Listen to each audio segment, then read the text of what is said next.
আমার ড্রিম ছিল basically defence join করার। জার্নিটা শুরু হয়েছে হচ্ছে 2012 সাল থেকে। ইঞ্জিনিয়ারিং করে করবো কি মনে হয়েছে যে আচ্ছা আঁকাআঁকিতেই মনোযোগ দিই। নিজের পছন্দের জায়গাটা কিন্তু কখনো ছাড়িনি। অনেকগুলো ফেইলিয়ারের পরে গিয়ে হয়েছে আর কি। জাস্ট ইনস্ট্যান্টলি মাথায় আসছে হচ্ছে যে আমি শুধুই আঁকতে জানি, কষ্টগুলো ঢাকতে জানি। কারণ আমাদেরকে যদি বলে যে যা ঘর থেকে বেড়ে যায়, আমরা জ্ঞান ড্যাং ড্যাং করতে জায়গা। গ্লোবালি এখন সবচেয়ে বড় চ্যালেঞ্জ আসলে আমাদের কাছে মনে হয় হ্যাপিনেস। রাইট নাও আমি হয়তো বা সবচেয়ে বেশি ফলোয়ারওয়ালা মানুষ হইতাম হয়তো। ইউজুয়ালি ছাগলের 3 নাম্বার হচ্ছে যেরকম হয় যে একটু তিরিং করে, আমাদের হচ্ছে ছাগলের 3 এবং 4 নাম্বার বাচ্চাটা হচ্ছে একটু তিরিং বেশি।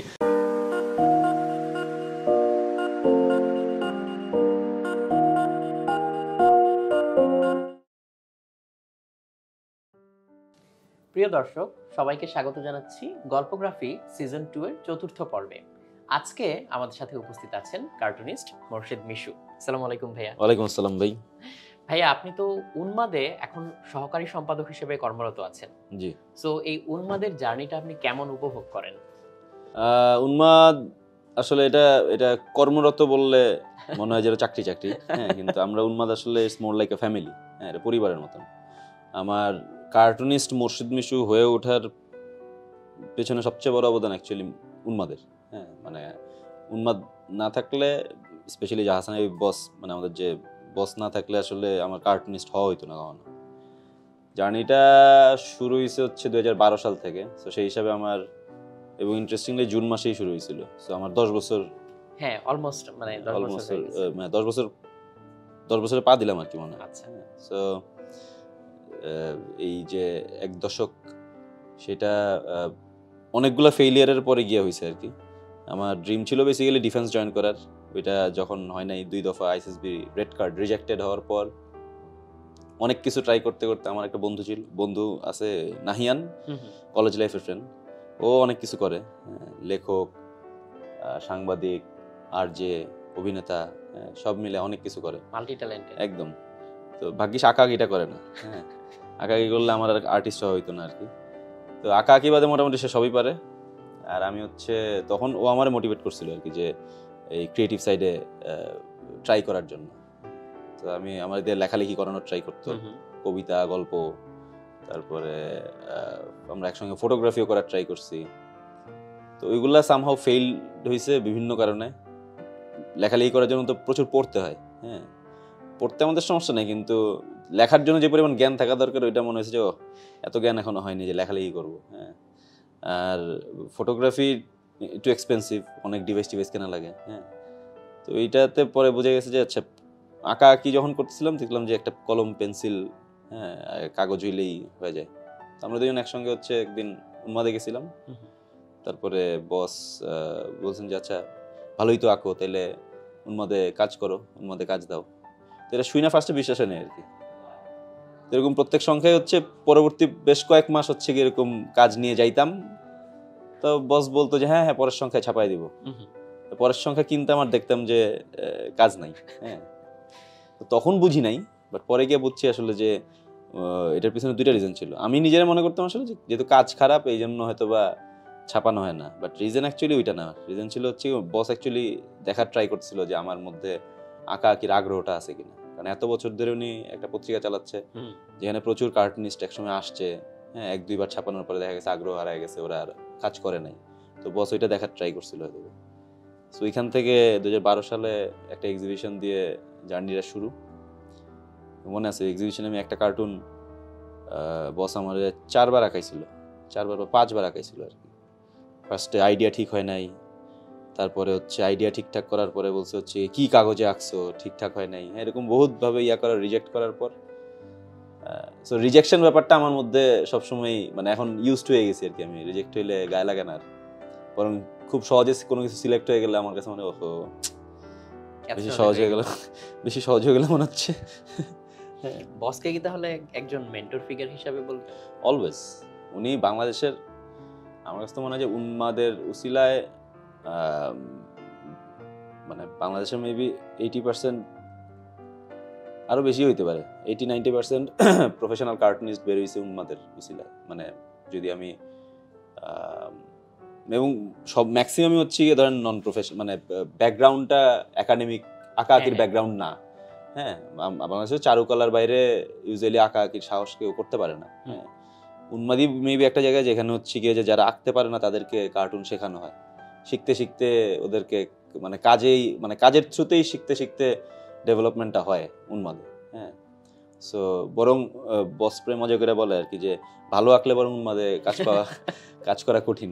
হ্যাঁ, সো এবং এটার মধ্যে একটা মজাও আছে আর কি যে আপনি যদি উন্মাদের পুরান সংখ্যা কেউ যেমন মেহেদি ভাই, তন্ময় ভাই, হ্যাঁ, যখন শুরু করছে এবং এখন যখন ওনাদের কাজ মানে কতখানি ডেভেলপমেন্ট হয়েছে এটা আসলে পুরানো উন্মাদ ঘাটলে টের পাওয়া যায়।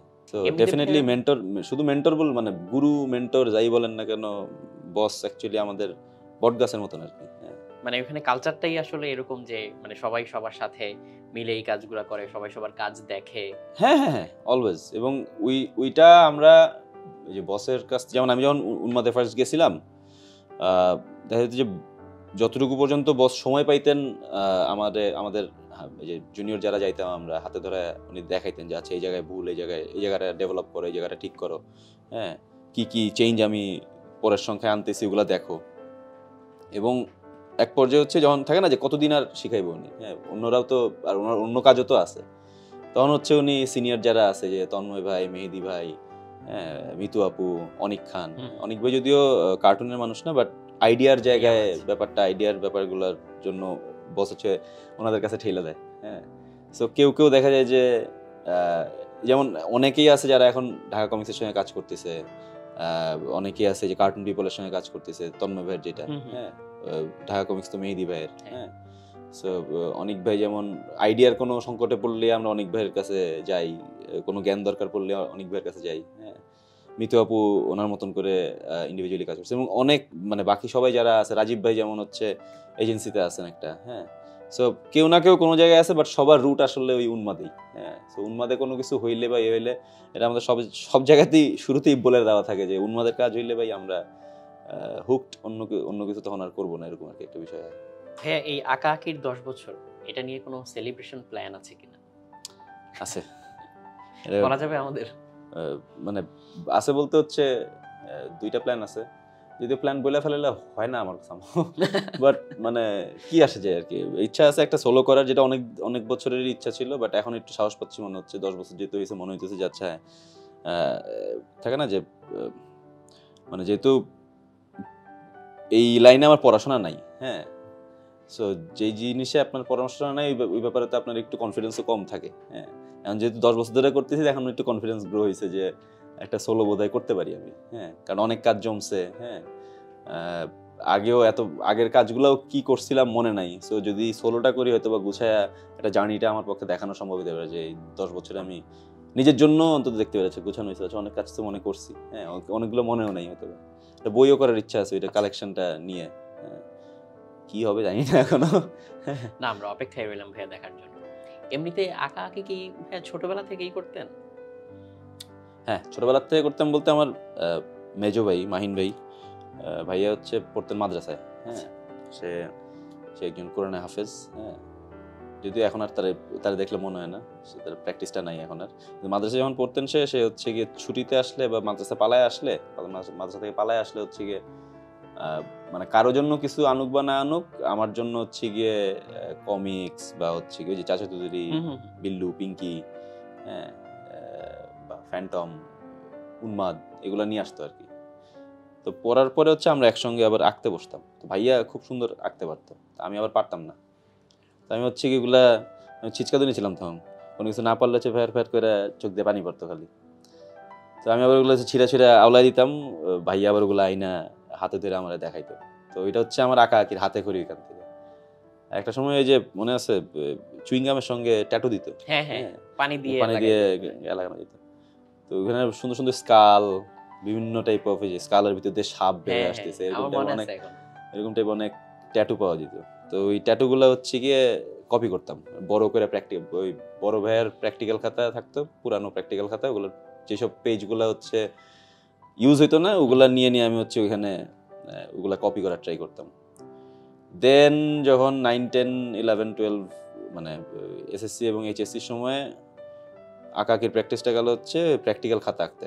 হ্যাঁ, মানে ওই সময় তো সায়েন্সে ছিলাম, প্র্যাকটিক্যাল খাতার হ্যাঁ। একটা বিষয় ছিল, মার্কিং এর বিষয় ছিল। সো ইন্টারেস্টিংলি হচ্ছে কি শুধু আমি যে আমারটাই আঁকতাম তা না, আমার ক্লাসের ম্যাক্সিমাম ফ্রেন্ডদের হচ্ছে গিয়ে প্র্যাকটিক্যাল খাতা এঁকে দেওয়া লাগতো আমার। সো দেখা যেত যে যখনই প্র্যাকটিক্যাল পরীক্ষার আগে আগে আমার বাসায় হচ্ছে এক গাদা প্র্যাকটিক্যাল খাতা জমা থাকতো, এবং প্রত্যেকদিন কেউ না কেউ এসে হচ্ছে গিয়ে যে নিয়ে মানে শেষ হয়েছে আচ্ছা নিয়ে যাই টাইপ ইয়ে করতো। তো এবং অনেক আমি এটার জন্য প্যারার কাজ এমনি এমনি করতেন? না, টাকা নিতাম। পার পেজ 75 পয়সা করে চার্জ করতাম। ক্লোজ ফ্রেন্ড যারা, মানে বেশি ক্লোজ যারা আর কি, বেস্ট ফ্রেন্ড টাইপ যারা হ্যাঁ ছিল, তাদের কাছ থেকে নিতাম না। বাট থাকে না যে ওদের দিয়ে হচ্ছে বাকিদেরটা ইয়া করে, জিকে মেরে কি জানি, জিকে মেরে বউকে শেখানোর টাইপ যে ব্যাপারটা আর কি, যে ওদের কাছ থেকে নিচ্ছি, হ্যাঁ ক্লোজ ফ্রেন্ডদের কাছ থেকে নিচ্ছি আর তোরা কি, এরকম টাইপ একটা ব্যাপার করে, হ্যাঁ যে হ্যাঁ সুমন দিতেছে, ফখরুল দিতেছে, তোরা কেন দিবি না, হ্যাঁ আর না দিলে হচ্ছে সুমন ফখরুলে পাঠাইতাম, যা টাকা উদ্ধার করে নিয়ে আয়, হ্যাঁ অমনে করে। হ্যাঁ তখনও খারাপ কামাইতাম না মনে হয়, যদিও মনে নাই কয় টাকা কামাইতাম, কিন্তু 75 পয়সা করে হইলেও তো খারাপ না। 10 পাতা আঁকলেও তো কয় টাকা হয় না, 100 পাতা আঁকলে 75 টাকা হয় মনে না, ওই তো ম্যাথমেটিক্স অনুযায়ী তো তাই হয় আর কি। হ্যাঁ হ্যাঁ এরকমই। তার মানে তো আর্টিস্ট হিসাবে ভাইয়া ইনকাম শুরু অনেক আগে থেকেই। হ্যাঁ টু সাম এক্সটেন্ট অনেক আগে থেকেই বলা যায়, যদি এটা আমি কখনো গণাই ধরিনি কেন। হ্যাঁ আসলেই তো। হ্যাঁ না, এটা তো গেল উৎসাহের গল্প যে ভাইয়ার কাছ থেকে আপনি ছবি আঁকা শিখতেন, ছবি এঁকে হচ্ছে ফ্রেন্ডদেরকেও হেল্প করতেন। কোনো সময় কি হচ্ছে এই আঁকাআঁকি নিয়ে কোনো বাধার সম্মুখীন হয়েছিলেন পরিবার থেকে বা বন্ধু মহল থেকে?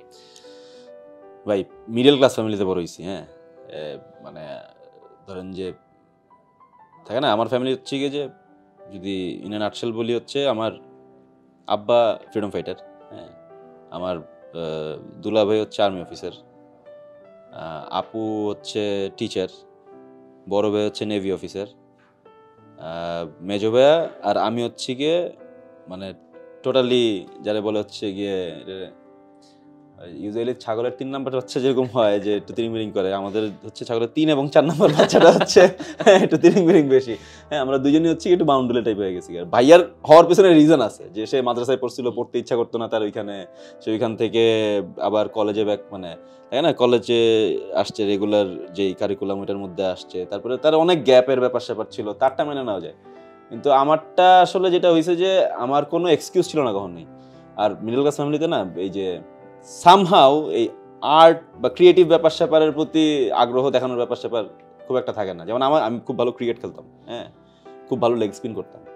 তো আন্ডার 15 বা 16 এর ওই যে স্কুল ক্রিকেট যখন হয়, তো স্কুল ক্রিকেটেও খেলছি তখন মনে হচ্ছে আচ্ছা ক্রিকেট তো ভালোই লাগে খেলতে, বাসায় গিয়ে বলি, হ্যাঁ বড় বাইরে বলছি, বড় বলছে ক্রিকেট খেলে কি হবে, হ্যাঁ সো এই যে দেখেন জাতি একটা ভালো ক্রিকেটার হারাইল। আমিও সাকিব আল হাসানের মতন, হ্যাঁ শেন ওয়ার্ন টাইপ বঞ্চিত আমরা, বঞ্চিত। মোর্শেদ মিশু হইতে পারতাম লেগ স্পিনার। হ্যাঁ যাই হোক, তো ভাইয়ার কারণে হইলো না। হ্যাঁ তো আঁকা আঁকির যে ব্যাপারটা কখনো সাহসই পাই নাই যে মানে আমি আর্টিস্ট হমু, এরকম কইল যে আসলে মিডল ক্লাস ফ্যামিলি। আর আমারে ইউজুয়ালি বাসার থেকে তো আমাদের কখনোই এরকম হয় না যে আমাদের ক্রিয়েটিভ কোনো কিছু শেখানো হয়েছে। হ্যাঁ সামহাও আলহামদুলিল্লাহ বোধহয় জেনেটিক্যালি ছিল, আম্মার মধ্যে বিষয়টা হয়তো ছিল, বা আম্মা বা আব্বা কারোর মধ্যে একজনের মধ্যে জেনেটিক্যালি ব্যাপারটা ছিল বলে হয়তো বা আর্টিস্টিক ব্যাপার স্যাপারগুলো এক্সপ্লোর করার, নিজের থেকে এক্সপ্লোর করার একটা সুযোগ হয়েছে আর কি। এবং যেটা আমি মানে পোলাপাইন করে মাঝে মধ্যে বলি আর কি, যে সবসময় না সবকিছু বলতে হয় না ফ্যামিলিতে। হ্যাঁ মানে ইউজুয়ালি কি হয়, আমরা যখন খারাপ কোনো কিছু করি, খারাপ বদ অভ্যাসটাই ব্যাপার স্যাপারগুলো কিন্তু আমরা তো বলি না, তাই না? এলাকার মানুষ বা কেউ এসে যখন বিচার দেয় তখন গিয়ে ধরা পড়ে, তাই না? সামটাইমস না কিছু ভালো জিনিসও লুকায় রাখতে হয়, মানে ওই মোমেন্ট পর্যন্ত যখন গিয়া ইউ আর কনফিডেন্ট এনাফ যে আমি দেখো আমি এটা করতেছি। হ্যাঁ আমার ক্ষেত্রে আমি জিনিসটা করছি সবসময়, যে আমার এমনিতে বদ অভ্যাস খুব একটা ছিল না, খুব একটা আস্তে আস্তে পরে গ্রো করছে ওইটা পরের হিসাব। কিন্তু ওই যখন উন্মাদে কাজ করা শুরু করি, উন্মাদে এই যে ছাপানো হইলে আমি বাসায় নিয়ে গিয়ে আম্মুরে দেখাইছি, বড় ভাই আব্বু বা এনাদের কাউরে দেখানোর সাহস পাইনি, বিকজ ওইটা আবার যদি বন্ধ করে দেয়। তো আম্মুরে দেখাইতাম, আপুরে দেখাইতাম, মেজো ভাইরে দেখাইতাম। হ্যাঁ মেজো ভাই এমনিতেই দেখতো সবসময় কোনো কিছু, কোনো না কোনো ভাবে সে খবর পাই যেত। তো আম্মু আর আপুরে নিয়ে দেখাইতাম যে যে ছাপাইছে, হ্যাঁ পত্রিকায় ছাপাইলে, কন্ট্রিবিউটিং যখন করতাম পত্রিকায় ছাপাইলে দেখাইতাম। আর হচ্ছে গিয়ে যখন বিল পাইলে আম্মুর কাছে দিতাম, যে এই দেখো আমি কিন্তু টাকা কামাচ্ছি, আবার নিয়ে নিতাম। সেটা হচ্ছে যে যেতে কামাচ্ছি এখন দাও। হ্যাঁ, সো ইনফ্যাক্ট আমার তো আসলে যদি পড়াশোনার জায়গায় বলি, আমি তো পড়ছিলাম ইউল্যাবে, হ্যাঁ, কম্পিউটার সায়েন্স এন্ড ইঞ্জিনিয়ারিংয়ে, এবং আমি 8 সেমিস্টারে গিয়ে ছেড়ে দিছি। হ্যাঁ, আমার আর মনে হয়েছে যে আমি একে তো ভালো ইঞ্জিনিয়ার হইতে পারবো না, দুই হচ্ছে যে ইঞ্জিনিয়ারিং করে করবো কি, মনে হয়েছে যে আচ্ছা আঁকাআঁকিতেই মনোযোগ দিই। হ্যাঁ, তো আমি ডেডিকেটেড ওই জায়গায়। হ্যাঁ, হুদয় একটা সার্টিফিকেটের জন্য, একটা পিস অফ পেপারের জন্য আমি চাই না আরও এতগুলো সময় নষ্ট করতে। হ্যাঁ, so I took a bold move আর কি, যেটা বলে। হ্যাঁ, এর মধ্যে তো আবার মাথার মধ্যে এই যে থাকে না যে ড্রপ আউটটাই ইয়ে হয়ে যায়, সফল হয়, হ্যাঁ, এই টাইপ অফ গাঁজাখুরি ব্যাপার স্যাপার মাথায় ঢুকে গেছিল। হ্যাঁ, এখন সফল হোক বা না হোক আমি জানি না, কিন্তু আমার কাছে মনে হচ্ছে আচ্ছা অন্তত আমি আমার সময়টা প্রপারলি আঁকাআঁকিতে দিতে পারবো এখন। হ্যাঁ, আর শেখার জন্য তো আসলে আমার ওই ইনস্টিটিউট দরকার নেই। আমার চোখের সামনে কতগুলো ইনস্টিটিউট আছে, আহসান হাবিব, মেহেদি হক, তন্ময়, সৈয়দ রাশেদ ইমাম তন্ময়, অনিক খান, হ্যাঁ, নাসরিন সুলতানা মিতু থেকে শুরু করে জুনিয়র যারা আছে এখন অসম্ভব ভালো কাজ করতেছে, তাদের কাছ থেকে আমি শিখতেছি। হ্যাঁ, সো এতগুলো যখন চোখের সামনে ইনস্টিটিউট, তাহলে একটা ইনস্টিটিউটের কাগজ দিয়ে আমি করবো কি? হ্যাঁ, তো আমি ডিসাইড করছি আচ্ছা আমি আর পড়াশোনা করবো না। অ্যান্ড ইন্টারেস্টিংলি সামহাও প্রাইভেটে পড়তে তো অনেক টাকা লাগে, তো আমি হচ্ছে গিয়ে একটা স্কলারশিপ পেয়ে গেছিলাম, তো ফ্রিতেই পড়তাম। তো আমার বাসার মানুষের টেনশন গেছে যে ও ওরা তো ওর পেছনে তো পয়সা খরচ হচ্ছে না। আমি যখন ড্রপ আউট করার ডিসিশন নেই, এই নিউজটাও আমি চাপায় রাখছিলাম। হ্যাঁ, কেউ জানতো না। জানছে কেমনে, যখন হচ্ছে অনেক বছর পরে যখন পত্রিকায় নিউজ হয়েছে যে আমি এরকম কার্টুনিস্ট যে হচ্ছে গিয়ে যদি পড়াশোনা ছেড়ে দিয়েছে, আমার বড় ভাইয়ের মাথায় মনে হয় একটা বাজ পড়ছিল যে কি তুই শেষ করস নাই? হ্যাঁ, সে পারলে আমার ঘরের থেকে বের করে দেয়। এটা আমাকে পত্রিকায় জানতে হইলো। পত্রিকায় বের তারা জানছে। হ্যাঁ, এত ভালো নিউজ করছে, সবকিছু বাদ দিয়ে তুই পড়াশোনা শেষ করস নাই। হ্যাঁ, এবং আমাদের বাসায় একটা ইন্টারেস্টিং বিষয় হচ্ছে যে আমারে আর আমার মানে আমার মেজো ভাই আর আমারে কেউ বলে না যে ঘরের থেকে বের হয়ে যায়। হ্যাঁ, কারণ আমাদেরকে যদি বলে যে যা ঘরের থেকে বের হয়ে যায়, আমরা জ্ঞান ড্যাং ড্যাং করতে জায়গা। এরকম হয়েছে বহুবার যে ভাইয়ারে মেজো ভাইরে বলছে যা ঘরের থেকে বের হয়ে যায়, ভাই বের হয়ে গেছে, 7 দিন নাই, 10 দিন নাই, খবর নাই। আমার একবার তিনি বলছিল আম্মু না, যে না আম্মু কখনো আমার এমনি করে বলা নেই, আব্বু বলছিল একবার যে না, আব্বু না সরি, 2বার করছে এই কাহিনী। বড় ভাই একবার যখন হচ্ছে আমি ইউল্যাবে ইঞ্জিনিয়ারিং পড়ার জন্য হচ্ছে কি যখন বলছি বাসায় যে আমি ইঞ্জিনিয়ারিং পড়তে চাই, ভাইয়া বলছে না তুই তো আঁকাআঁকি পারিস, সিভিল বা আর্কিটেকচারের পর। আমি বলছি যে সিভিল বা আর্কিটেকচার পড়লে ভালো ইউনিভার্সিটিতে এনএসইউ বা এরকম থাকে না যেগুলো আছে, হ্যাঁ ওগুলো তো ভালো, ওগুলো আমি জানি যেগুলোতে পড়াবে না, তো অনেক টাকা লাগে। হ্যাঁ, সামহাও ইউল্যাবটা আমার ভালো লাগছিল, আমার মাথায় অন্য প্ল্যান ছিল যে আমি ইঞ্জিনিয়ারিং ভর্তি হবো, তারপরে এমএসজিতে শিফট করবো, জার্নালিস্ট হবো। হ্যাঁ, বলছে না জার্নালিস্ট হওয়া যাবে না, হয় আওয়ামী লীগ হইতে হয়, নাহলে বিএনপি হইতে হয়, কিছু একটা হইতে হয়, পার্সিয়ালিটি করতে হয়। হ্যাঁ, তো আমি ওই যে ভাইয়ার সঙ্গে একটা রেবেলিয়াস সিনারিও, হ্যাঁ, ভাইয়া বলছে যা ঘর থেকে বের হয়ে যায়, আমিও সুন্দর মোবাইলটা হাতে নিয়ে ঘর থেকে বেরিয়ে গেছি।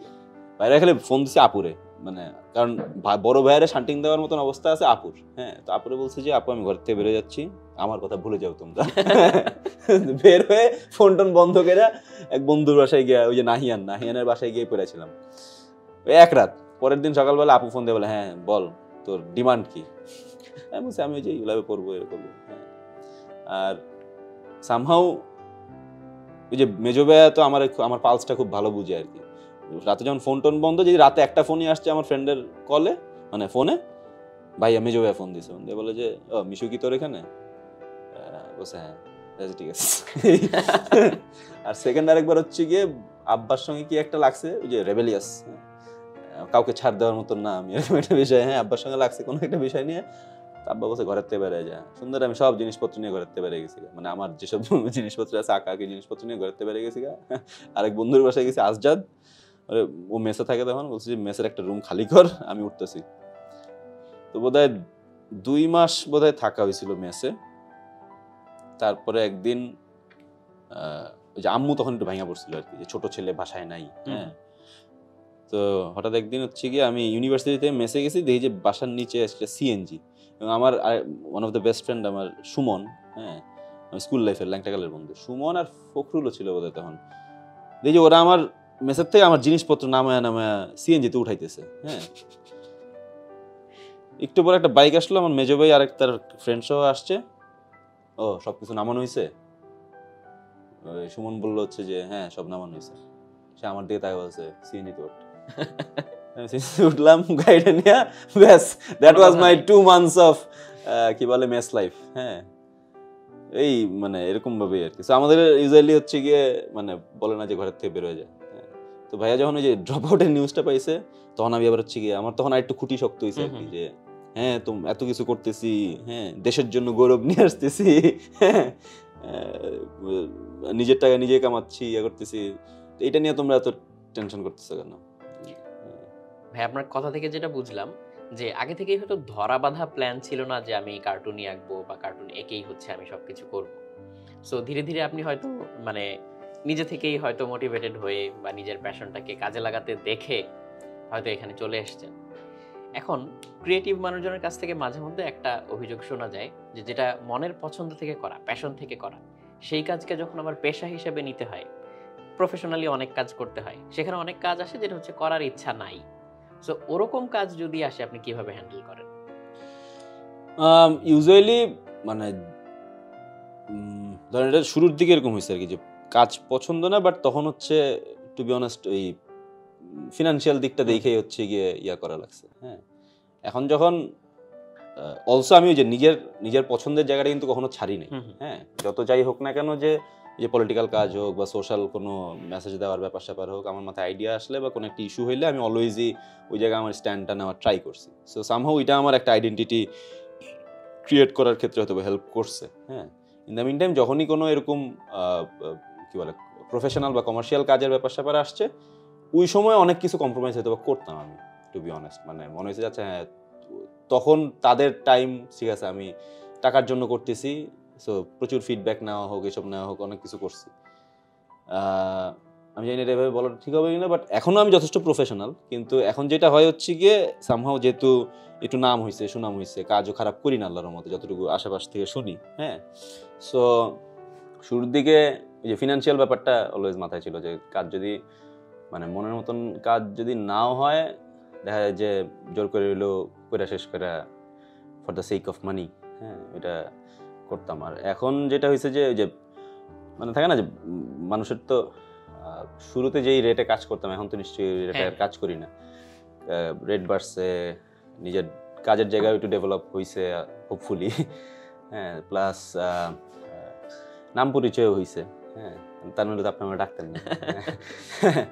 সো কাজ টাজ করে অ্যাওয়ার্ডও পাইছি। হ্যাঁ তো আমার মনে হচ্ছে আচ্ছা ঠিক আছে, নিজের একটা ভয়েসের জায়গাও, নিজের পছন্দের জায়গাও নিশ্চয়ই ক্রিয়েট হয়েছে। সো এই ক্ষেত্রে যেটা এখন করি হচ্ছে, ইট মে সাউন্ড একটু হয়তো অ্যারোগেন্ট, বাট আর্টিস্ট একটু অ্যারোগেন্ট হইলে সমস্যা নেই আর কি। হ্যাঁ সো এখন যেটা হয়েছে হচ্ছে যে যেই কাজ পছন্দ হয় না, যদি না করতে না পারি, সেক্ষেত্রে হচ্ছে অনেক টাকা চার্জ করি। হ্যাঁ সো যখন অ্যামাউন্টটা অনেক বেশি হয়, হয় তাদের এন্ড থেকে না হয়ে যায়, আর যদি হয় তাহলে দুই সাইডেরই লাভ।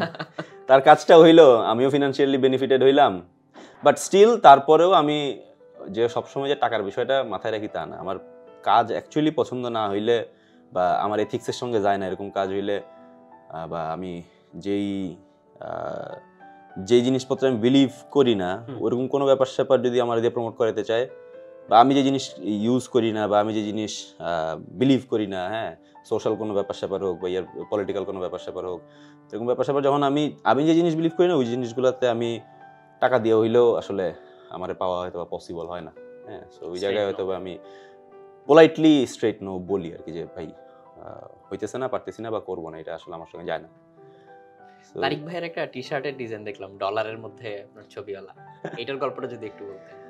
এইটা উনি ভালোবেসে আমারে ডিজাইন করে দিয়েছে, টু বি অনেস্ট। হ্যাঁ মানে আমি জানি না ওনার কাছে কেন মনে হয়েছে যে টাকা পয়সা মিশুর কাছে হাতের ময়লা।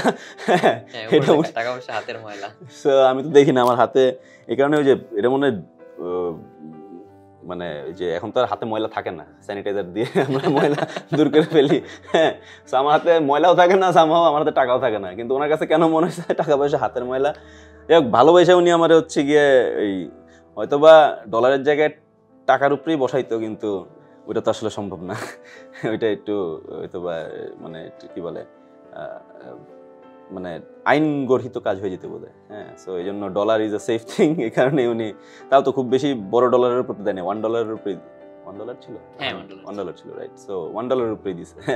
So আমার মূল্য আসলে $1, 100 টাকা। হ্যাঁ। ভাই আপনার গ্লোবাল হ্যাপিনেস চ্যালেঞ্জটা নিয়ে একটু বলেন। আমি সবগুলো ছবিই দেখেছিলাম। মানে মূল ছবিগুলো ছিল হচ্ছে খুবই দুঃখের, এবং এই ছবির দিকে তাকালে হচ্ছে মানে যে কারো মন কেঁদে উঠবে এরকম। সেই ছবিগুলোকে আপনি হচ্ছে হ্যাপিনেস দিয়ে চেঞ্জ করতে চেয়েছিলেন। আইডিয়াটা এটাই আসলে যে মানে থিং ইজ আমরা কেউই তো নিশ্চয়ই ওয়ার চাই না, হ্যাঁ? মানে যুদ্ধ, আম, উম, মানে যুদ্ধে যেটা হয় যে পুরা রাষ্ট্র তো আর যুদ্ধে যুক্ত হয় না শুরুতে। শুরুতে তো হয় হচ্ছে গিয়ে যে মানে কোনো না কোনো পক্ষের সঙ্গে মতে বিরোধ যখন হয় তখন গিয়ে হচ্ছে যুদ্ধের ব্যাপারটা হয়, কিন্তু আলটিমেটলি সাফার কিন্তু করে হচ্ছে সাধারণ মানুষ। আমরা যারা একদম সাধারণ যারা তারাই গিয়া সাফার করে, হ্যাঁ? জান যায় তাদের, হ্যাঁ, ফ্যামিলির থেকে মানে লোক হারায় তারা, হ্যাঁ।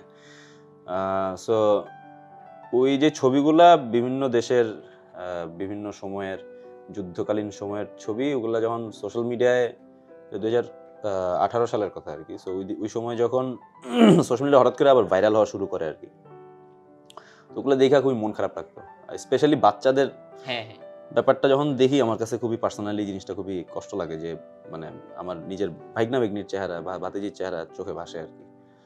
তো ওইটা দেখা খুবই মানে খারাপ লাগতো আর কি, যে মানে যতবারই দেখতাম আমি অ্যাভয়েড করার ট্রাই করতাম, কিন্তু এতই ভাইরাল হয়ে গেছিল ওগুলো যে চোখের সামনে কোনো না কোনোভাবে পড়তো আর কি।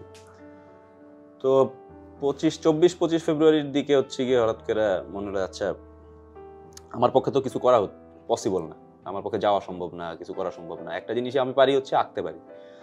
সো হোয়াট ইফ আমি হচ্ছে গিয়ে এই সিনারিওটা আমার কল্পনায় যেরকম বা সবাই যেরকম দেখতে চায় আসলে, যে রিয়েল সিনারিওটা, আমি কিন্তু এমন আহামরি কোনো মানে ট্রান্সফরমেশন করি নাই, যেই ছবিগুলা মানে রিয়েল সিনারিও দেখাইছে আমি, হ্যাঁ, যেটা আসলে আমরা সবাই কোনো না কোনোভাবে এই টাইম পিরিয়ডটা পার করছি, হ্যাঁ। বাবার কোলে মেয়ে হোক ছেলে হোক, বা হচ্ছে গিয়ে আমার শখ পূরণ, এই যে মাছ ধরা হোক, বা হচ্ছে এই যে মানে ফেরি টেল পড়া ফেরিল্যান্ডে আমি হারায় যাওয়া হোক, হ্যাঁ, বাচ্চাকালীন সময়ে, ছোটবেলায়। তো এই যে সিনারিওগুলা, এই যে ভাই বোনের মধ্যেকার যেই খুনসুটি, মজার ব্যাপার স্যাপার, চকলেট খাওয়া, এই ব্যাপার স্যাপারগুলাই আমি কিন্তু ট্রান্সফরমেশনে ওইটাই দেখাইছি, যে অ্যাকচুয়াল হ্যাপিনেস তো ওইটাই, হ্যাঁ। এবং ট্যাগলাইনটা ছিল যে আমি শুধু আঁকতে জানি কষ্টগুলো, এটা অনিক ভাইয়ের দেওয়া। সো ওই 25 ফেব্রুয়ারি রাতে ওই যে আমার মনে হয় যে আচ্ছা ঠিক আছে, এই স্যাড সিনারিওগুলোর যদি আমি হাসি মুখে ট্রান্সফর্ম করতে পারি। শুরুতে প্ল্যান ছিল যে মানুষগুলোর হাসি মানে স্যাড চেহারাগুলোরে হাসি মুখ করবো, তারপরে যখন হাসি মুখ করলাম মনে হলো যে আচ্ছা সারাউন্ডিং এনভায়রনমেন্টগুলোও তো চেঞ্জ করা যায়। তো এটা করার পরে যখন প্রথম কাজটা করার পরে মনে হলো যে আচ্ছা এটা একটা সিরিজ আকারেই করতে চাই, এটা একটা নামও দেওয়া দরকার, একটা ট্যাগলাইন থাকলেও ভালো হয়। কারণ আমি আঁকার মানুষ, আমি তো আর শব্দে আমার জোর কম। সো এটা আমি অনেকবারে নক দিয়ে জিগাইলাম, যে মধ্যরাত তখন জিগাইলাম যে ভাই এরকম একটা সিরিজ শুরু করার চিন্তা করতেছি, এর একটা নাম লাগবে, আর 2টা লাইন যদি আপনি আমার একটু ছড়া দেন, হ্যাঁ, ট্যাগলাইন হিসেবে। তো উনি ইনস্ট্যান্টলি দেখেই বলছে, মিশু এটা দেখে আমার জাস্ট ইনস্ট্যান্টলি মাথায় আসছে হচ্ছে যে আমি শুধুই আঁকতে জানি, কষ্টগুলো ঢাকতে জানি। আমার ওকে লকড, এটাই আমার ট্যাগলাইন। আর নামের জায়গায় আমরা চিন্তা করলাম যে গ্লোবালি এখন সবচেয়ে বড় চ্যালেঞ্জ আসলে আমাদের কাছে মনে হয় হ্যাপিনেস। কারণ আমরা সবাই এটা খুঁজতেছি, কোনো না কোনোভাবে আমরা সবাই ডিস্টার্ব, হ্যাঁ, মেন্টালি ফিজিক্যালি হোক, যে কোনোভাবেই হোক, আমরা কোনো না কোনোভাবে সোশ্যালি কোনো না কোনোভাবে হচ্ছে ডিস্টার্ব। যাদের দেশে ওয়ারও নাই, যেমন আমাদের ওয়ার নাই, কিন্তু স্টিল আমরা কোনো না কোনো কারণে ডিস্টার্ব। সো ওই কারণে আমাদের কাছে মনে হয়েছে যে আচ্ছা গ্লোবালি সবচেয়ে বড় চ্যালেঞ্জ এখন happiness, so why not global happiness challenge. তো ওইটা দিয়েই শুরু, হ্যাঁ। তারপরে টোটাল এখন পর্যন্ত 11টা ইলাস্ট্রেশন করছি, যেটা প্রথমবার অনেক ভাই বলছিল যে যেটা আমি বিশ্বাস করি নাই, তাই না, নিজের উপরে ভরসা তো কম, হ্যাঁ।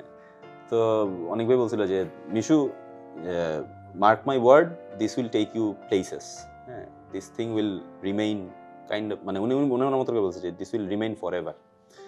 তুমি যেটা করছো তুমি নিজেও জানো না তুমি কি আঁকছো, কি করছো। আমি তখন বিলিভ করি না যে আমারে অনেক ভাই আমার কেন এত বাটার দিচ্ছে, ওনার বাটার দেওয়া লাভ কি আমারে, হ্যাঁ, সিনিয়র মানুষ, আমার কেন বাটার দিবে। কিন্তু অ্যাকচুয়ালি যখন এটা আমি প্রথম ওয়ান আফটার না আদার যখন পোস্ট করা শুরু করি, শুরুতে তো দেশে মানুষজন জিনিসটা শুধু শেয়ারের উপরেই ছিল, হ্যাঁ। ইন্টারন্যাশনালি মানে যারা দেখছে, যাদের কাছে পৌঁছেছে সবাই হচ্ছে গিয়ে তাদের তাদের এটার কি বলে, তাদের আগ্রহ দেখে আর কি আমার কাছে, আমি নিজে তখন অবাক হয়ে গেছিলাম যে ওকে, তারা এটার এত পাত্তা দিচ্ছে। ওকে, মানে আমি তো আমার একটা থট প্রসেস থেকে আঁকছি, বাট দ্যাট মিনস এটা অ্যাকচুয়ালি সবার মাথাতেই আসলে এই জিনিসটাই থাকে সবসময়, যেটা আমি হয়তো একটু সহজভাবে আইকা ফেলাইতে পারছি, যেটা হয়তোবা হাজার হাজার শব্দে মানুষজন সবসময় লিখছে, আমি এটা হয়তোবা একটা চারকোনা বাক্সের মধ্যে আমি এই জিনিসটা আঁকতে পারছি। হ্যাঁ, এবং দেখলাম যে এটা প্রায় 40টা দেশের মানে 250+ বা 300-র মতন নিউজ প্ল্যাটফর্মস, মানে সেটা সোশ্যাল মিডিয়া হোক, নিউজ এজেন্সি হোক, টিভি হোক, যত প্ল্যাটফর্ম আছে সব জায়গায় জিনিসটা ছড়াইছে। তারা এটা নিয়ে ইন্টারভিউ করছে, আমার ইন্টারভিউ করছে, এটা মানে তাদের মতন করে লিখছে, করছে। তুরস্কে এক্সিবিশন হয়েছে, ইরান এবং তুরস্কের যে দৈনিক পত্রিকায় সবার আগে, ইন্টারেস্টিংলি সবার আগে নিউজ করছে ইরান, তুরস্ক। হ্যাঁ, ওদের লিটারেলি মানে ফুল পেজ, মানে আমার ছবি ছাপায়া ইন্টারভিউ, যে ল্যাঙ্গুয়েজে, একটা হচ্ছে পার্সিয়ান ল্যাঙ্গুয়েজ মানে ফার্সিতে ইরানে, আর হচ্ছে গিয়ে টার্কিশ ল্যাঙ্গুয়েজে হচ্ছে গিয়ে তুরস্কতে। হ্যাঁ, আমি তো ওগুলার তো আর জানি না, ট্রান্সলেশন তো জানি না। হ্যাঁ, তো ওইটা আবার আমার ট্রান্সলেশনও করে দিচ্ছে বাংলাদেশে ইরানি যারা আছে বা টার্কিশ যারা আছে, তারা এরকম নক দিয়া যে এটার মিনিং এইটা, এইভাবে বলছে, ভালো কথাই বলছে, গালি দেয়নি তোমাকে। তো ওগুলা দেখা খুবই ভালো লাগছে। আচ্ছা ঠিক আছে, মেবি আই ডিড সামথিং যেটা অ্যাকচুয়ালি মানে একটু হইলেও হয়তো বা মানুষের মনে হোপ, যে ব্যাপারটা, হোপটা হয়তো বা জাগাইতে পারছে। আপনি তো ভাই এরপরে ফোর্বস 30 আন্ডার 30-তেও এসেছেন। হ্যাঁ, এরপরে 2019 সালে হচ্ছে ফোর্বস যে 30 আন্ডার 30, এটা আমাদের বাংলাদেশে ওসামা বিন নূর ভাই হচ্ছে কি আমার কাজগুলা সে হচ্ছে নমিনেট, মানে আমার হচ্ছে নমিনেট করে এবং ফোর্বসের চোখে পড়ে আর কি কাজগুলা।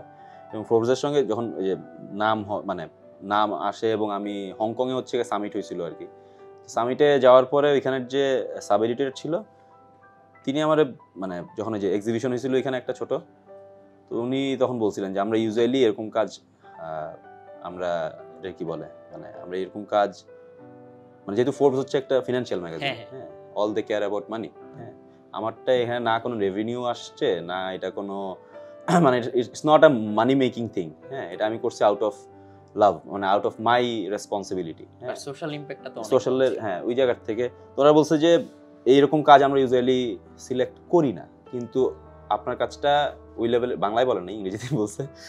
হ্যাঁ, আপনার কাজটা এমনই ইম্প্যাক্টফুল কাজ আমাদের কাছে মনে হয়েছে যেটা আমরা অ্যাভয়েড করতে পারিনি। হ্যাঁ, তো আমার কাছে মনে ওকে, যদি ফোর্বসের মতন একটা ম্যাগাজিন বলতে পারে ব্যাপারটা, তার মানে বোধহয় আমি অনেক ভাই মিথ্যা কথা বলে নাই আর কি। হ্যাঁ, হয়তোবা একটা ভালো কাজ করছি, এবং টু বি অনেস্ট এটা আমার অনেক দিক থেকে অনেক কিছুর পার্সপেক্টিভ আমার চেঞ্জ করে দিছে। একটা জায়গা বলি, সেটা হচ্ছে যে মানে এখন আমরা, আমাদের জেনারেশন হোক বা আমাদের পরবর্তী ইয়াং জেনারেশন যারা আছে, সবার একটা জায়গা কনসার্ন দাঁড়াইছে হচ্ছে গিয়ে যে লাইক, ফলোয়ার্স। হ্যাঁ, এই কেন্দ্রিক একটা বিষয়, যে আমার কন্টেন্টে কত লাইক হইলো, শেয়ার হইলো কত, ফলোয়ার হইলো কত। হ্যাঁ, গ্লোবাল হ্যাপিনেস চ্যালেঞ্জের আগেও আমার সামহ মাথার মধ্যে আচ্ছা দেখি তো আমার একটা কার্টুন আঁকছি, দেখি তো কেমন হইলো, কেমন সারা ফেলাইলো, হ্যাঁ হইলো, তেন হইলো। গ্লোবাল হ্যাপিনেস চ্যালেঞ্জ বোধহয় আমার জানার মতে এরকম ভাবে ছড়াইছে কাজ, রিসেন্ট টাইমে কোনো কাজ এরকম আছে কিনা আমার জানা নেই।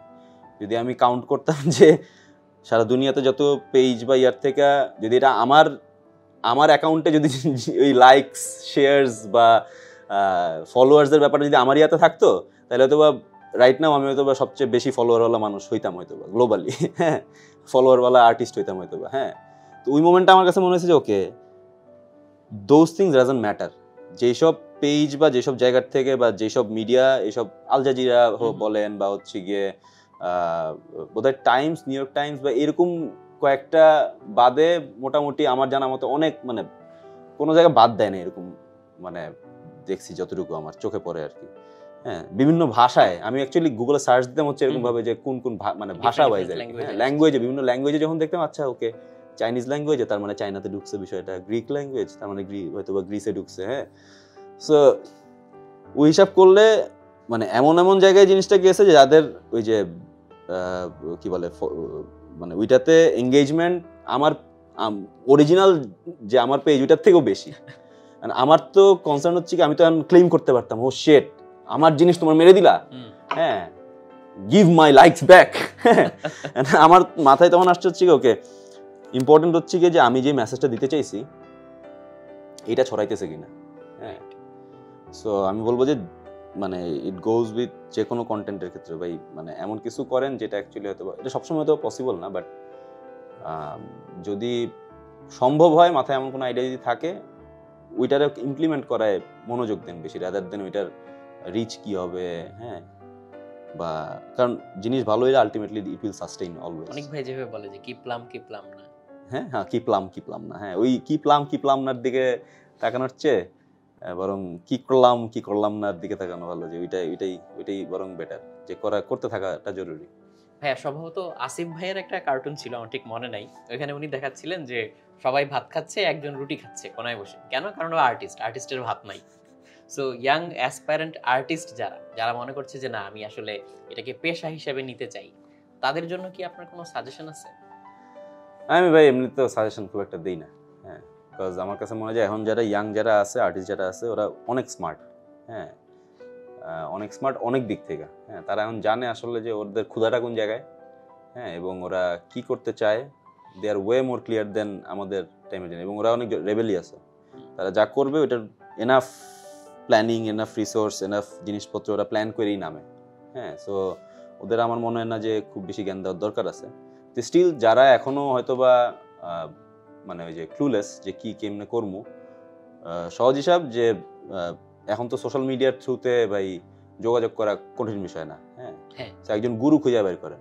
হ্যাঁ, মানে এবং গুরুরে রিচ করাও আসলে কঠিন বিষয় না। আসেনিফ স্যারেরও এখন ইয়া আছে সোশ্যাল মিডিয়া, মানে উনি ফেসবুক ইউজ করেন, কতটুকু অ্যাক্টিভ থাকেন জানি না, বাট ওই যে উন্মাদ অফিসের লোকেশনও মানুষ জানে। হ্যাঁ, তারপরে আমাদের রিচ করা এমন কোনো কঠিন বিষয় না। কার্টুন পিপল আছে, আকান্তিস আছে, হ্যাঁ যারা আঁকাআঁকি করতে চায়, যে মাইটি পাঞ্চ আছে অ্যানিমেশন নিয়ে কাজ করতেছে, অন্তিক অ্যানিমেশন নিয়ে কাজ করতেছে, এরকম প্রচুর মানুষ আছে। ঐশিক, ইসমাম, রাকিব, তারপরে রেহনুমা, মাহাতাব, হ্যাঁ প্রসূন, অসংখ্য আর্টিস্টের নাম আমি বলতে পারবো যাদেরকে রিচ করা কঠিন কোনো বিষয় না। চায়ের দোকানই পাওয়া যায় ওগুলো। হ্যাঁ, চারুকলার দিয়ে গেলে পাওয়া যাবে, যে এলাকায় থাকে ওই এলাকায় পাওয়া সম্ভব, আর কিছু না হোক অন্তত সোশ্যাল মিডিয়ায় নক করা সম্ভব। সো একজনের গুরু বানানো হোক, মানে গুরু বানান। হ্যাঁ, আমি যেমন আমার গুরু হিসেবে আসানা ইবরে পাইছি, লাকিমি। হ্যাঁ, আমি যেমন গুরু হিসেবে খুব একটা ভালো না, সুবিধার না। হ্যাঁ, সো বাকি যারা আছে খুবই সিরিয়াস, সবার সঙ্গে যোগাযোগ, যেমন আমরা কার্টুন পিপল থেকে প্রত্যেক সপ্তাহে স্কেচ বুক স্যাটারডে করি। হ্যাঁ, সো ওই সুযোগটা কিন্তু এখন নাই যে কি করব কেমনে করব জানি না। হ্যাঁ, খুবই সহজ ভাই, তুমি সোশ্যাল মিডিয়ায় থাকলে যোগাযোগ করো, একটা স্কেচ বুক স্যাটারডেতে আসো, কাগজ কলম নিয়ে আসো, কি প্ল্যান, যোগাযোগ মানে থাকে না যে কমিউনিকেট করো। হ্যাঁ, আগ্রহটা কোন জায়গায়, নিজের স্ট্রাগল ভাই নিজেরই করতে হবে। আর আমার কাছে মনে হয় যে যেই জিনিস করার প্রতি তোমার আগ্রহ আছে এটা কোনো স্ট্রাগল না। স্ট্রাগল হচ্ছে কি যেটা করতে চাও না কিন্তু করতে হচ্ছে। হ্যাঁ, ওইটা হচ্ছে স্ট্রাগল। হ্যাঁ, সো যেই জিনিস করার জন্য যদি মানে যেটাতে আগ্রহ আছে আপনার, ওইটা করার জন্য যাবতীয় যা করা দরকার এ টু বি, মানে এ থেকে বি পর্যন্ত যাওয়ার জন্য এটা কখনোই স্ট্রাগল না আমার কাছে মনে হয়। হ্যাঁ, সো যেমন আমার কাছে আঁকাআঁকি করার পুরো জার্নিটা আমার কোনো স্ট্রাগল মনে হয়নি, টু বি অনেস্ট। আমি বলবো না যে আমি খুবই স্ট্রাগলিং টাইম পার করছি, কখনো খেতে পেরেছি খেতে পারিনি, ওইসবের ধানাই পানাইতে আমি যাবো না ভাই। ওরা আমার কাছে স্ট্রাগলিং লাগছিল হচ্ছে গিয়ে মেবি টু সাম এক্সটেন্ট যখন ইঞ্জিনিয়ারিংটা আমি করতেছিলাম, সামহাও টাকা দেওয়া লাগেনি বলে আমার হয়তো ওই একটা প্রেশারের জায়গায় আমার কম ছিল। হ্যাঁ, সামহাও ওইটা আমি স্ট্র্যাটেজিক্যালি জিনিসটা সর্ট আউট করছি হয়তো বা। হ্যাঁ, কারণ ইউনিভার্সিটিতে পড়তে, পাস করতে বা ভালো রেজাল্ট আনতে বেশি কিছু লাগে না। এসএসসি এইচএসসিতে ভালো রেজাল্ট করা অনেক টাফ তুলনামূলকভাবে। সো এসএসসি এইচএসসিতে ভালো রেজাল্টের দিকে ফোকাস করেন, তারপরে কি করবেন ওইটা আসলে ইউনিভার্সিটিতে ওঠার পরে তখন ফ্রিডম আরও বাইরে যায়। হ্যাঁ, সো ওই টাইমে এই যে কমিউনিটি যারা আছে, আপনার যেটাতে আগ্রহ, ফটোগ্রাফিতে আগ্রহ হলে ফটোগ্রাফির কমিউনিটির সঙ্গে যোগাযোগ করেন। হ্যাঁ, আঁকাকিতে আগ্রহ হলে আঁকাআঁকির কমিউনিটির সঙ্গে যোগাযোগ করেন। লেখালেখিতে আগ্রহ হলে প্রচুর সাহিত্য সমাবেশ হয়, ওগুলোতে যোগাযোগ করেন। হ্যাঁ, একজনের গুরু বানান, গুরুর পিছনে একটু দৌড়ান, একটু হ্যাঁ যোগাযোগ করেন, আগ্রহ দেখান। যখন আগ্রহ দেখাবেন একটা মানুষ ডেফিনেটলি আপনারা শিখাইতে, তার কাছে অন্তত যতটুকু আছে ততটুকু শিখাইতে সে আগ্রহী হবেই। আর শেখার জন্য এখন অনলাইন আছেই। হ্যাঁ, প্রচুর প্ল্যাটফর্ম আছে, মানে ইউটিউবেই আছে হাজার হাজার শেখার অপশন। ঠিক আছে, ওইটাও বাদ দিলাম। এখন প্রচুর অনলাইন এটা কি বলে কোর্স হ্যাঁ হ্যাঁ করাইতেছে অনেকে, হ্যাঁ, ফ্রিতেই করাইতেছে, অল্প টাকায় করাইতেছে, হ্যাঁ। সেটাতেও যদি সমস্যা হয়, ওই যে বললাম যে কোনো আর্টিস্ট বা কোনো মানুষ আপনার কেউ শিখতে আসলে ফেরায় দেওয়ার মতন আমি জানি না, যে আমি আমার চোখে আমি দেখি নেই কখনো। সো আমার সঙ্গে জিনিসটা ঘটে নেই যেহেতু, আই থিঙ্ক যে কেউ আইসা কখনো যদি ফিরায় দেয় আপনারে, তাহলে দ্যাটস নট ইউর গুরু, তাহলে লুক ফর অ্যান আদার গুরু, হ্যাঁ। বাট গুরুমুখী বিদ্যাতে আমি অলওয়েজই বিশ্বাসী, যে কোনো ক্ষেত্রেই হোক, হ্যাঁ। তার মানে নিজের আগ্রহ এবং ইচ্ছা সেটাকে বাস্তবায়ন করার জন্য হচ্ছে এরকম একজন মেন্টর বা গুরুর কাছে যদি যাওয়া যায়, তাহলে হচ্ছে এটা একটা ভালো পাথওয়ে সেট করে দিতে পারে বলে always always, because at least উনি যে ভুলগুলো করছিল এটা আগের থেকে জানা রাখতে পারবে আপনার। তারপর আপনি ভুল করেন আর না করেন, দ্যাটস আপ টু ইউ, হ্যাঁ। ভুল করাটাও জরুরি লাইফে, ভুল করে শিখবেন, যে এটা সবচেয়ে বেশি হবে। যেমন দেন, এটা সবচেয়ে বড় এক্সাম্পল হচ্ছে মানুষ যখন প্রেম করে, হ্যাঁ, যখন প্রেম করার পরে ছাকা খায়, খুবই রেয়ার কেস মানুষজনের যে একটা প্রেমই করছি সারা জীবন টিকে গেছে, এটা খুবই রেয়ার কেস, হ্যাঁ। প্রেম করে ছাকা খায়, তারপরে আবার একটা প্রেম করে, আগের ভুলটা আবার সেম ভাবে করে না, ওইখানে গিয়ে নতুন করে একটা ভুল করে। সো যতগুলো আস্তে আস্তে আস্তে প্রেম বাড়তে থাকে, মানুষের ভুলের সংখ্যা কমতে থাকে, পরে গিয়ে বুঝতে পারে ঠিক আছে এই জায়গায় আমি সেটেল হচ্ছি কেন, কারণ হচ্ছে এই জায়গায় আমি ভুলটা কম করবো হয়তো, হ্যাঁ। সো এই ক্যারিয়ারের ক্ষেত্রে ভাই সেম, হ্যাঁ, যে আপনি ধাক্কা খাবেন, আচ্ছা এই ভুলটা করছি, অমুক ক্লায়েন্ট আপনার টাকা খাইয়া দিছে, ঠিক আছে, পরের বার আপনি অন্যভাবে ডিল করবেন, তখন গিয়ে দেখবেন হচ্ছে গিয়ে যে হয়তো বা অন্য একটা প্যারাতে পড়ছেন, হ্যাঁ। তারপরে গিয়ে দেখবেন যে আরে আমার টাকাই বেরিতেছে না, হ্যাঁ, কি করবো, হ্যাঁ। সো এরকম যত ধাক্কা খাইবেন, এক একটা প্রেমের মতন আর কি, হ্যাঁ। ভাইয়া কিন্তু পরামর্শ দিবেন না বলে আমাদেরকে অনেকগুলো মূল্যবান পরামর্শ দিয়ে দিলেন। সো সাটল মুভ ছিল ভাইয়ের পক্ষ থেকে। Thank you so much Mishu ভাই, যার এটা জানা, দেওয়ার জন্য। যার যতটুকু নেওয়ার দরকার নিবেন, বাকিটুকু ফালাই দেবেন, হ্যাঁ। আর আমি বলবো হচ্ছে না শোনাই ভালো আমার কথা। না প্রিয় দর্শক, আমরা আসলে এই আলোচনা থেকে অনেক কিছু জানলাম মিশু ভাই সম্পর্কে, এবং ভাইয়ের যে চিন্তাধারা, যেভাবে কাজ করছেন, কি নিয়ে কাজ করছেন, ভাইয়ের আগ্রহের জায়গা কোনগুলোতে, এগুলো সম্পর্কে আমরা জানলাম। আশা করি আপনাদের অনেক কৌতূহল আজকে আমরা মেটাতে পেরেছি, এবং বরাবরের মতোই আমাদের সাথে থাকার জন্য আপনাদেরকে অসংখ্য ধন্যবাদ। এই অনুষ্ঠান তো আপনাদের জন্যই। তো আমি আজকে বিদায় নিয়ে নিচ্ছি, বিদায় বেলায় মিশু ভাইয়ের কাছে যাচ্ছি শেষবারের মতো। জি ধন্যবাদ আমাকে ডাকার জন্য, আপনার সঙ্গে আড্ডা দিয়ে খুব ভালো লাগলো। যদি আমি বেশি বকবক করছি, হ্যাঁ, এটার জন্যই বোধহয় ডাকছে আমার না, অবভিয়াস, হ্যাঁ। বাট ইউজুয়ালি এরকম হোস্ট পাওয়া যায় না যে হচ্ছে গিয়ে কম কথা বলে, হ্যাঁ। আমাদের দেশে